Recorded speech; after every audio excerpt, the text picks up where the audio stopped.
कबीर साहब एक आम भगत हैं, यानी कि जैसे आपने देखते आए हो, आप इतिहास में कई भगत हुए हैं, भगवानों की पूजा करी, कईयों ने गुरु धारण करके पूजा पाठ किया, कईयों ने बिना गुरु धारण किए भी भगवान से प्रेम किया, पूजा पाठ किया। धन्ना जट भी उनमें से एक नाम है।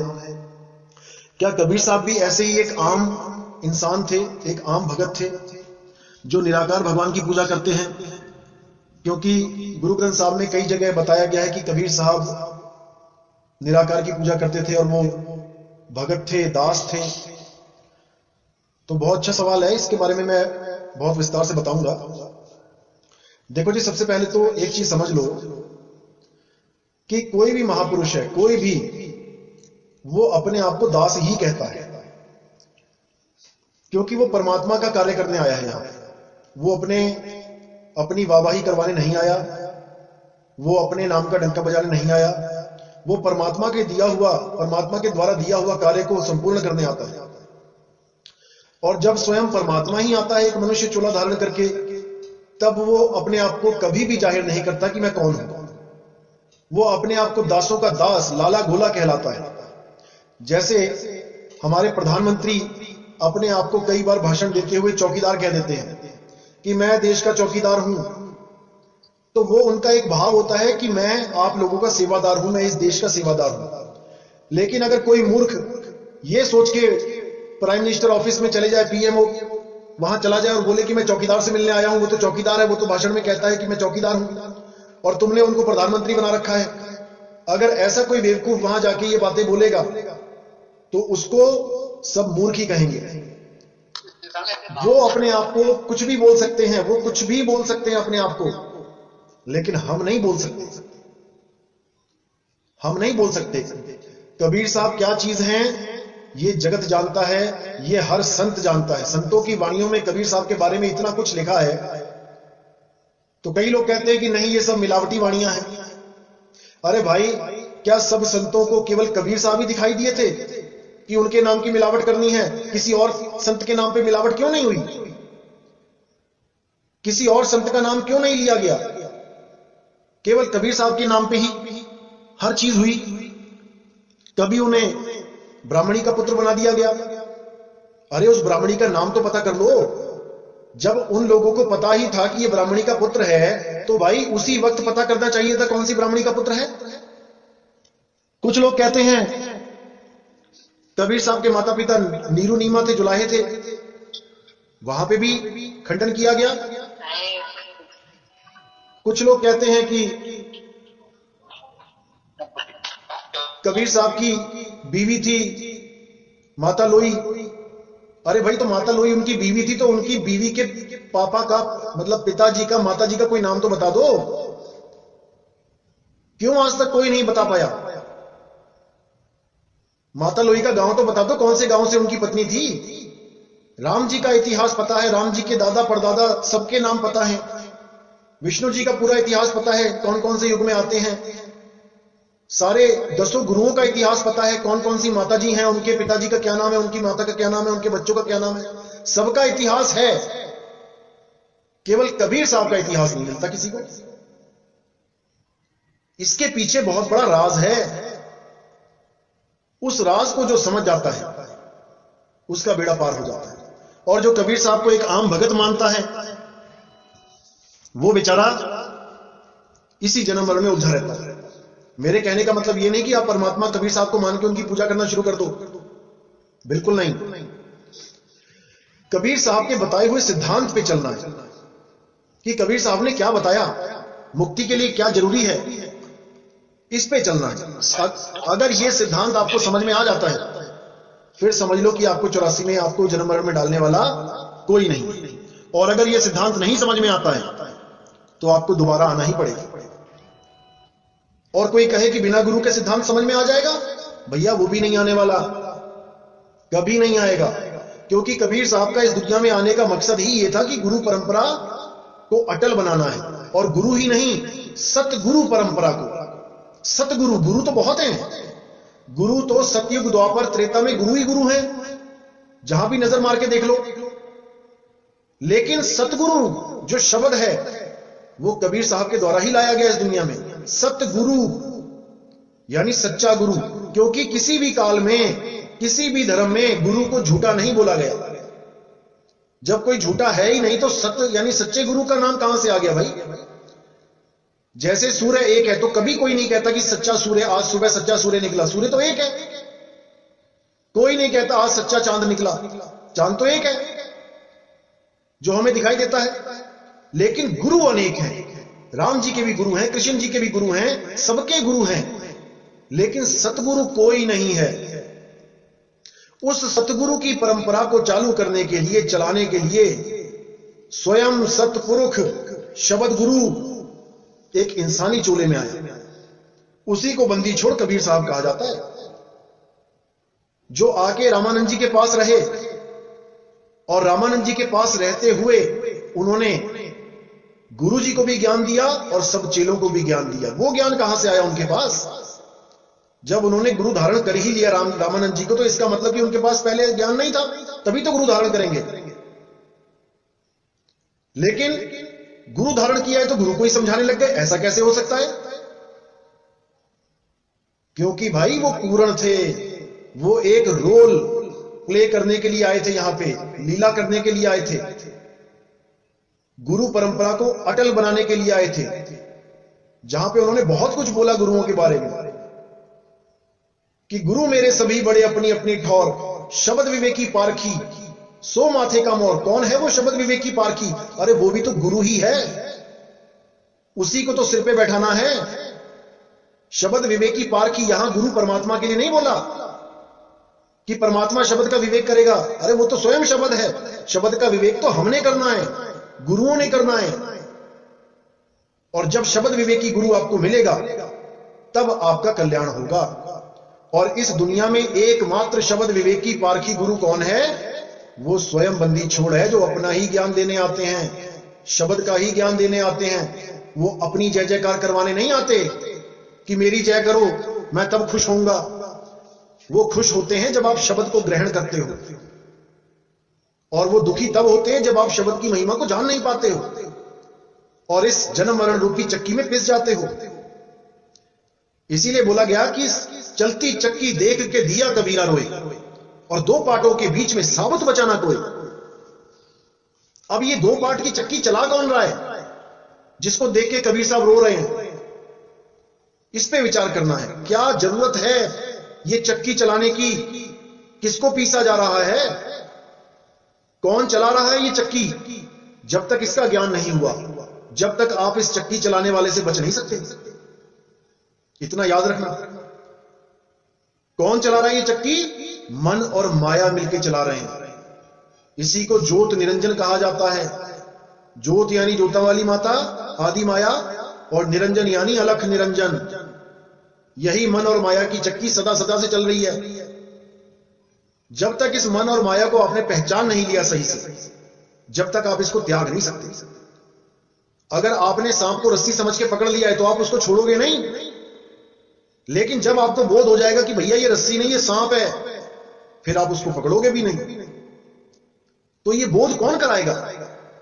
ये गुरु का काम है, गुरु बताएगा आपको। आज बहुत से लोग ये बातें करते हैं गुरु की जरूरत नहीं है, गुरु की जरूरत नहीं है, और प्रमाण कहां से दिखाते हैं? वाणियों से। अरे भाई वाणी किसने लिखी? वाणी भी तो एक इंसान ने लिखी है। अगर वही इंसान बोल के समझाने लगे तो तुम क्या उसको गुरु नहीं कहोगे? भाई जो ज्ञान देता है, जो ज्ञान बताता है, उसी को गुरु कहते हैं। और जिसका ज्ञान दिया जाता है उसको सतगुरु कहते हैं, उसको शब्द गुरु कहते हैं। जब तक गुरु आपके जीवन में नहीं आएगा आपकी आध्यात्मिक यात्रा शुरू नहीं हो सकती। आपको समझ ही नहीं आएगा मैं करूं तो करूं क्या। कभी कोई नाभि में ध्यान लगाने लग जाएगा, कोई श्वासों में सोहम का जाप करने लग जाएगा, कोई हृदय में ध्यान लगाने लग जाएगा, कोई कंठ चक्र में फंस जाएगा, कोई त्रिपुटी में ध्यान लगाने लग जाएगा, कोई ब्रह्मरंध्र में उलझ जाएगा। जा ही नहीं सकते कहीं जब तक सतगुरु विदेही शब्द का बोध ना करा दे, उस परम ज्ञान को ना समझा दे जो दसम द्वार से पार है। नहीं तो ये जितने भी जीव हैं, जितने भी भगत हैं, ये सब दसम द्वार के अंदर की ही साधना करके अपना जीवन बर्बाद करके चले जाते हैं। इसीलिए साहिब ने बोला कि दसों द्वार से आपको निकलना पड़ेगा। कहां जाओगे? कई लोग हमारा सत्संग सुन सुन के कहने लग गए हैं कि आत्मा कहीं आती जाती नहीं है और आत्मा तुम्हारे शरीर के अंदर है। मिक्स खिचड़ी ज्ञान। अरे भाई, अगर तुम्हारे शरीर के अंदर आत्मा है और उस आत्मा से ही तुम्हारा शरीर चल रहा है और आत्मा कहीं आती जाती नहीं, तो वो सदा तुम्हारे शरीर के अंदर ही रहेगी। फिर ये शरीर की एनर्जी क्यों खत्म हो जाती है? ये शरीर क्यों मृत हो जाता है? ये शरीर के फ्यूज क्यों उड़ जाते हैं? अगर वो करंट सदा सदा तुम्हारे अंदर है तो कोई विचार नहीं करता। जैसे किसी बोतल में पानी है और पानी अमर है, पानी ही ताकत दे रहा है बोतल को, तो बोतल में पानी सदा के लिए है, तो बोतल तो स्वयं अमर हो गई। जिस जगह स्वयं परमात्मा आके विराजमान हो जाए, वो जगह तो कभी खत्म हो ही नहीं सकती ना भाई, वो तो अमर हो जाएगा। ऐसा ये लोग इसलिए बोलते हैं क्योंकि इन लोगों को भी यही नहीं समझ में आ रहा है कि तुम्हें एक दिन शरीर छोड़ना पड़ेगा। शरीर में कौन है जो आता जाता है? वो जीव है। जीव आता है शरीर में तो ये शरीर चलता है, जीव चला जाता है तो ये शरीर निढाल होकर गिर जाता है। इसीलिए बोला उड़ जाएगा हंस अकेला, उड़ जाएगा हंस अकेला। हंस उड़ जाएगा, कहां उड़ के जाएगा? अगर उसको अपने घर का पता है फिर तो भाई वापस चला जाएगा, और अगर उस हंस को नहीं पता है कहां जाना है तो इन्हीं 10वें द्वारों से अगली जून में चला जाएगा। कोई रोक नहीं सकता उसको। कौन रोक सकता है? शब्द गुरु, वो रोक सकता है। कैसे रोकेगा? जब कोई भेदी सतगुरु आपके जीवन में आके उस शब्द गुरु का लखाव करेगा, तब आप अपनी सूरत को उस शब्द गुरु से जोड़ना शुरू करोगे। और जिस दिन वो आप पे दया कर देगा, आपकी सूरत को उस अचल घर का, उस निज घर का ज्ञान हो जाएगा, बोध हो जाएगा। ये शरीर निज घर नहीं है, ये कच्ची मिट्टी का शरीर निज घर नहीं है। इस घर के बनने से पहले कहां थे? वो है तुम्हारा निज घर। ऐसे लाखों करोड़ों शरीर छोड़ के आ चुके हो, 84 लाख में भ्रमण करके आ चुके हो। आज कहते हैं लोग कि कहीं आना जाना नहीं है, शरीर में ही ध्यान लगा लो। अरे भाई, अगर इस शरीर से निकलोगे तो दूसरे जन्म में अगर जाओगे तो भाई कोई ना कोई रास्ता तो तय करना ही पड़ेगा। फिर भी तो कहीं से निकल के कहीं जा रहे हो। आज तुम अचल कैसे कह दोगे उसको जो अंदर विराजमान है? जब वो शरीर बनने से पहले इसमें नहीं था, तो शरीर छोड़ने के बाद कहां रहेगा? उसको कैसे अचल कह सकते हो आप? वो अचल नहीं है भाई। जीव अचल नहीं है, आत्मा अचल है। आत्मा अडोल न डोलई, गुरुमुख पाए सुहाए। क्योंकि इन लोगों को अभी जीव, शिव और पीव का ज्ञान ही नहीं है, क्योंकि इन्होंने कभी गुरु धारण ही नहीं किया। केवल किताबों में पढ़ पढ़ के, ग्रंथों को पढ़ पढ़ के, उनके शब्द अर्थ देख देख के एक मनमुखी ज्ञान, एक खिचड़ी ज्ञान अपने दिमाग में फिट कर लिया है। अगर कोई गुरु बनाया होता तो जरूर इनको ज्ञान होता कि जीव, शिव और पीव क्या होता है। जब मैं गुरु ग्रंथ साहब की वाणी खोलूंगा जीव, शिव, पीव की, तो परमात्मा शायद इनको सद्बुद्धि दे। तो अगला सवाल जो है वो ये है कि क्या कबीर साहब 120 साल का जीवन जी के दोबारा कभी किसी संत को नहीं मिलने आए? यानी वो दोबारा जो बताया जाता है कि वो आते हैं, संतों को मिलते हैं, ये क्या झूठी बात है? बिल्कुल झूठी नहीं है भाई। आप देखोगे कि बहुत से संतों ने कबीर साहब का जिक्र किया अपने ग्रंथों में, अपने ग्रंथों में उनका जिक्र किया है। तो अगर कबीर साहब नहीं है वो जो उनको मिले हैं, तो भाई उनको ग्रंथ में जिक्र करने की क्या जरूरत पड़ गई? किसी और का जिक्र क्यों ना कर दिया? या फिर खुद को ही परमात्मा क्यों ना घोषित कर दिया? खुद को ही महान क्यों ना बता दिया ग्रंथ के द्वारा कि मैं ही परमात्मा था, मैं ही अवतार लेके आया? केवल कबीर साहब की ही महिमा क्यों गाई सारे संतों ने? इसके पीछे बहुत बड़ा राज है, लेकिन ये आम आदमी को समझ में नहीं आता, क्योंकि उनके दिमाग में वही रंग चढ़ा है जो पुराने बुजुर्गों ने चढ़ा दिया है। इसलिए इसको विस्तार से समझना पड़ेगा। आगे और भी सत्संग करेंगे गुरु ग्रंथ साहब के हिसाब से, तब आपको समझ में आएगा कि कबीर साहब क्या हस्ती हैं। क्योंकि गुरु ग्रंथ साहब में भी बहुत से कोड लगे हैं जो भी खोलने हैं, और कबीर साहब के बारे में भी बताया जाएगा कि कबीर साहब आते कैसे हैं इस दुनिया में। क्योंकि लोग समझते हैं कि वो गर्भ से आते हैं, वो कभी गर्भ से नहीं आते भाई। ना हम लीना गर्भ बसेरा, बालक होए दिखलाया। इसका प्रमाण गुरु ग्रंथ साहब में भी दिया जाएगा, आपको तब समझ में आएगा। तो कई लोग कहते हैं कि क्या कबीर बीजक ही सबसे पवित्र ग्रंथ है, यानी कि बहुत इंपॉर्टेंट ग्रंथ है जिसमें मिलावट नहीं है, बाकी ग्रंथों में मिलावट है? यह बिल्कुल गलत है। देखो जी, संतों की वाणियां जो होती हैं वो बहुत रहस्यमयी वाणियां होती हैं, उनमें कोड लगे होते हैं। जब तक उन कोड को खोलने वाला कोई नहीं खोलेगा, ये बिल्कुल उसी दरवाजे की तरह है जैसे खुल जा सिमसिम वाला दरवाजा था। वो दिखने में तो दरवाजा है, लेकिन वो खुल नहीं सकता। उसको देख तो सकते हो आप, लेकिन उसको खोल नहीं सकते। इसी प्रकार संतों की वाणियों में जो शब्द होते हैं, उन शब्दों को आप देख सकते हो, पढ़ सकते हो, समझ भी सकते हो, लेकिन उन कोड को आप, उस भाव को आप नहीं जान सकते कि वो किस भाव में बोली गई है, उसके पीछे रहस्य क्या है, उनको आप नहीं जान पाते। तो एक एक कोड खोले जाएंगे। और कुछ लोग कहते हैं कि बहुत से ग्रंथों में मिलावट है, जैसे गरीबदास जी के ग्रंथ में भी मिलावट है। कोई कहता है 50%, कोई कहता है 70%, कोई कहता है 90%। अरे भाई, गरीबदास जी के ग्रंथ में जो मिलावट करने जा रहा था ना, उसको लगवा मार गया था। अगर आपको इतिहास नहीं पता, छुड़ानी धाम जाके पूछो। जो भाई वहां पे ग्रंथ साहब में मिलावट करने जा रहा था, उसको लगवा मार गया था। और गुरु ग्रंथ साहब में भी जो मिलावट करने जा रहा था, जहां पे लिखा है कि मिट्टी मुसलमान की पेड़े पई कुम्हार, वहां पर ग्रंथ साहब में मिलावट करी गई थी एक शब्द की, लेकिन उसको होने नहीं दिया गया। वहां मिट्टी मुसलमान की जगह मिट्टी बेईमान की लिख दिया गया था, वहां पढ़ा गया था राजा के सामने।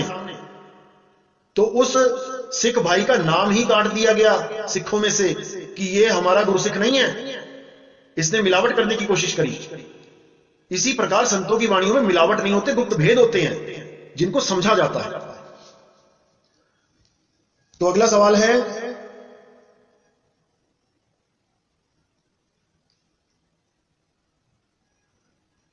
क्या मीराबाई को परमात्मा नहीं मिला था? क्योंकि गुरु ग्रंथ साहब में सब संतों की वाणियां ली गई, लेकिन मीराबाई की वाणियां नहीं ली गई। एक भाई का सवाल था। तो भाई ऐसा बिल्कुल नहीं है। ऐसा बिल्कुल नहीं है कि केवल जो ग्रंथ साहब में जिन संतों की वाणियां हैं कि उन्हीं को मुक्ति मिली, बाकियों को नहीं मिली। ऐसा बिल्कुल नहीं है। बहुत से ऐसे संत हैं, बहुत से, जिनकी वाणी गुरु ग्रंथ साहब में दर्ज नहीं है। तो क्या उन संतों को हम अधूरा मान लें? जो पार ब्रह्म की वाणी बोलते हैं, जो परमात्मा का साक्षात्कार जिन्होंने किया है, क्या हम उनको अधूरा मान लें? ऐसा नहीं होता भाई। बहुत सी ऐसी खबरें होती हैं जो अखबारों में नहीं छपती हैं। तो क्या जो अखबार में नहीं छपी वो क्या खबर नहीं है? क्या वो असलियत नहीं है? ऐसा बिल्कुल नहीं है भाई। गुरु ग्रंथ साहब में उस समय के संतों की वाणियां ली गई थी, लेकिन मीराबाई की वाणी नहीं ली गई। इसका मतलब यह नहीं कि वो मुक्त नहीं हुई या उसको परमात्मा नहीं मिले। वो तो स्वयं रविदास जी की शिष्य थी, जिसकी वाणी स्वयं ग्रंथ साहब में है। जब रविदास जी को आप मुक्त मानते हो, तो क्या रविदास जी के शिष्य मुक्त नहीं होंगे? बहुत से लोग ये बोलने लग गए हैं कि लेडीज को मुक्ति नहीं मिलती। औरत की किस्मत में मुक्ति नाम का अक्षर ही नहीं है, भक्ति नाम का अक्षर ही नहीं है। तरस आता है उन लोगों पे। अरे बाबा फरीद जैसों को बंदगी के रास्ते पे एक औरत ही लेके आई थी। मीराबाई कहती है, वस्तु अमोलक दी मेरे सतगुरु, कृपा कर अपनायो। अरे वो प्रमाणित कर रही है, वस्तु अमोलक दी मेरे सतगुरु, मेरे सतगुरु ने मुझे वस्तु दे दी है। और ये लोग कहते हैं कि मीराबाई को मुक्ति नहीं मिली। कमाल के लोग हैं। तो भाई बहुत से आते हैं इस दुनिया में, बहुत से भरमाने वाले आते हैं। लोगों का काम है भरमाना, लेकिन अगर आप दृढ़ नहीं हो तो 100% भरम जाओगे। मैं कहता हूं 1000 बार कोई कहता रहे आपका 2000 का नोट देख के कि ये नकली है, नकली है, नकली है, लेकिन अगर आपको पहचान पता है नोट की और आपने परख लिया है अपने नोट को, तो किसी के कहने से वो नोट नकली नहीं हो जाता। इसीलिए मैं बार बार कहता हूं, जल्दबाजी मत करो इस पंथ में आने की, पहले ज्ञान को अच्छी तरह समझ लो। अगर आपने ज्ञान को अच्छी तरह समझ लिया और विवेक लगा के विचार करके समझ लिया कि यह पूर्ण सत्य है, उसके बाद 1000 बार कोई कहता रहे ये नकली है, नकली है, नकली है, लेकिन आप विचलित नहीं होना चाहिए आपको। और अगर आप विचलित हो जाते हैं तो यकीन मानना आप इस पंथ के लायक ही नहीं हो, आप जल्दबाजी में ही आए हो। और मैंने हमेशा जल्दबाजी वालों को सदा मना किया है कि मत आओ। जल्दबाजी का इस पंथ में कोई काम नहीं है।